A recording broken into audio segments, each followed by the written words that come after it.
Good morning. I've been thinking lately about patterns. The patterns that we have in our lives, the patterns that we have created, the patterns we follow, and how those patterns either serve us or limit us or encourage us to change or keep us safe. Maddie and I have patterns, we have a morning walk and an afternoon walk, and she now knows after 2 years that in the morning we turn right and in the afternoon we turn left. Where we go from there is sometimes the same, sometimes changes. However, it's pretty much the same. And I think that in some ways that helps her to feel safe. She knows where we're going. She knows the drill. She knows when we get back to the house to turn into the driveway or to go up the walk. She knows that when we get back from the walk, it's, breakfast or dinner time. She knows the morning pattern that we have when I first wake up, when we both first wake up.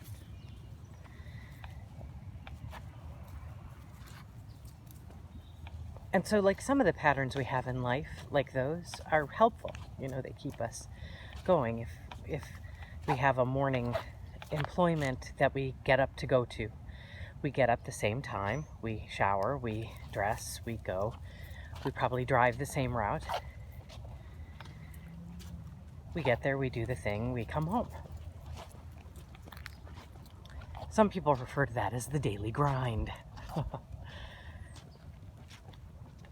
It's really just a pattern.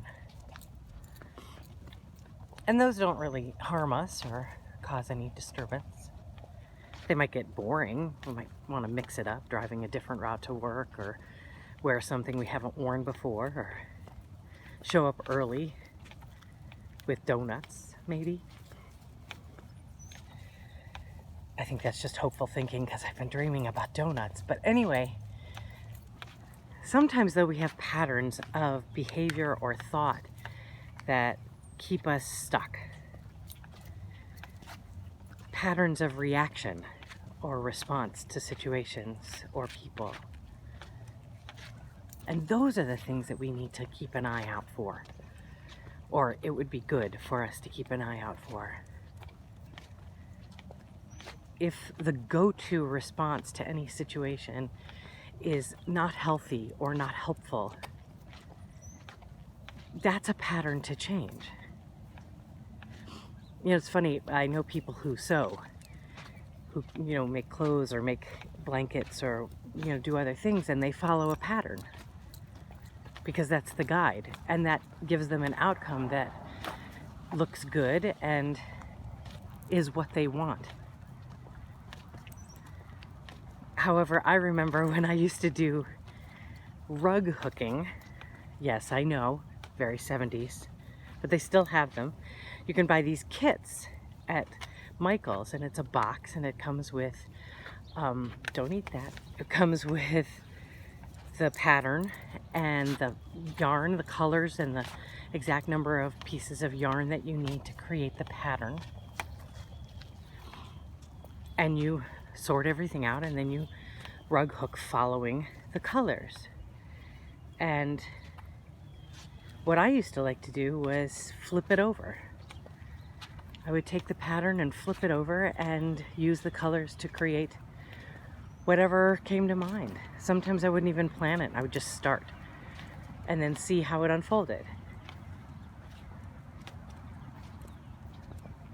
I could do that with a rug hooking project, and yet I struggle with it in my emotional and personal life of turning the patterns over and trying something different, of not reacting or responding the same way, of looking at why I react or respond a certain way and then saying, I'm going to do something different this time.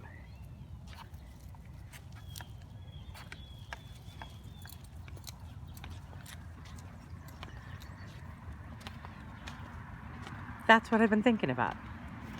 Patterns. Because the truth is, if something's limiting us, we're not growing. We're not expanding, we're not learning. We're not having a more fresh and open and expansive experience in our lives. And if that works for one of us, then we should do that.